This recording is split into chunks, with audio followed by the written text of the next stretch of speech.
Welcome to our channel the complete funda समस्त को स्वागत कर चैनल को देखो अनुदान प्राप्त शिक्षानुष्ठान लगे कड़ा निर्देशावली ताले कौन होती अनुदान प्राप्त जो स्कूल एंड कॉलेजेस अच्छी गोटे कड़ा निर्देशावली आसी कौन है देखा तो वीडियो को स्टार्ट करने पूर्व जो मैंने भी टीचर अच्छा यहाँ गुरुत्वपूर्ण न्यूज टी ताले कौन आपण कड़ा निर्देशावली आसी से जिनसा देखाटा बहुत बहुत बहुत गुरुत्वपूर्ण हो पड़ो कारण government rule and regulation change होती तो गवर्नमेंट कौन नियम कर कौन न कर विषय जानवा आप निहाती दरकार वीडियो को स्टार्ट करने पूर्व टे बहु मात्रा वीडियो शेयर करेंगे चैनल को नुआ आसले चैनल को सब्सक्राइब और फॉलो करेंगे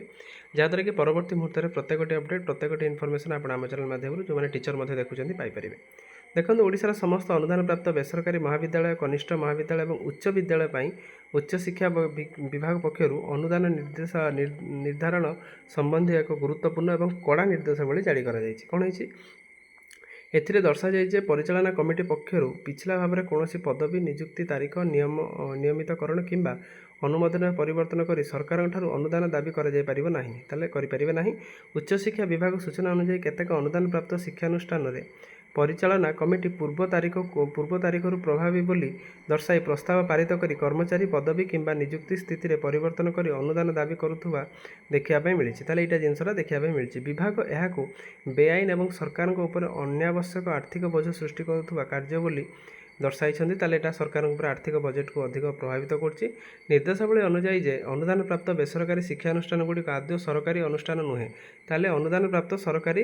बेसरकारी शिक्षानुष्ठान गुड़िक सरकारी नुहे एवं सेगुड़िक कर्मचारी नियुक्तिदाता और श्रृंखलागत कार्यानुष्ठान कर्तृपक्ष होउछन्ति संपृक्त परिचालना कमिटी ताले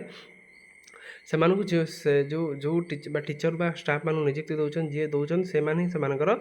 हेड राज्य सरकार यार कर्मचारी कौन नियुक्तिदाता कर्मचारी संपर्क नहीं ताहले राज्य सरकार सहित या सहित किसी संपर्क नहीं ओडिशा शिक्षा नियम 1969 धारा 7C अनुजाई अनुदान केवल आर्थिक सहायता यह कौन अधिकार नुह ताले एटा आपणकर कहते अनुदान केवल गोटे आर्थिक सहायता एटा अधिकार नुह ता सहित उच्च शिक्षा विभाग स्पष्ट करिछि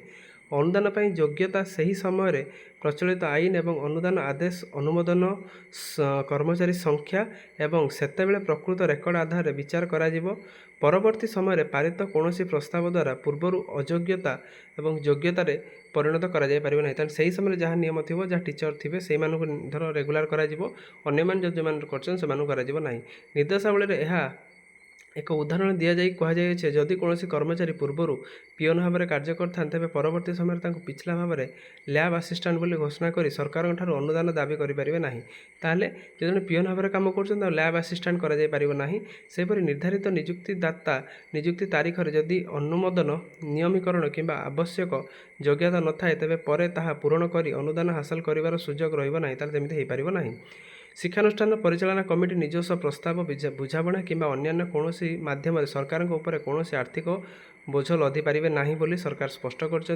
नियुक्ति पदवी परिवर्तन किंबा नियमितकरण जनित व्यय संपृक्त अनुष्ठान एवं परिचालना कमिटी को बहन करने पड़ो बोली जी जमी नियुक्ति देवे से अनुसार से बहन करने पड़ो बोली कौन अदालत राय पिछला भाव में परिवर्तन को स्वीकृति मिलते आधार सरकार उपर स्वयं चालित भाव में अनुदान प्रदान दायित्व सृष्टि होना सेमती आम से सृष्टि करें ना अनुदान केवल प्रचलित नियम अनुजाई योग्य विवेचित हेले ही ताहा जोटा योग्य विवेचित हम ताकि करेंगे केवल नियुक्ति नियमितकरण किंबा परिचालना कमिटीर प्रस्ताव आधार कहीं अनुदान दाबी करें ना सीता कथा कई अनुदान दाबी करें ना भूल तथ्य प्रदान रेकर्ड हेरफेर किंबा पिछला भाव में तथ्य को परिवर्तन विभाग गुरुतर अपराध भाव विवेचना कर सतर्क यही घटना को सरकार चाहिए अनुदान प्रत्याख्यान करने सहित यहाँ गोटे गोटे कड़ा निर्देशावली कर जो कि अनुदान प्राप्त शिक्षानुष्ठान कौटना कौटे टीचर मैंने जो मैंने एम्प्लॉय अच्छे से धक्का लगी तेणु वीडियो भल लगी बहु मात्रा शेयर करेंगे थैंक यू देखा नेक्स्ट वीडियो।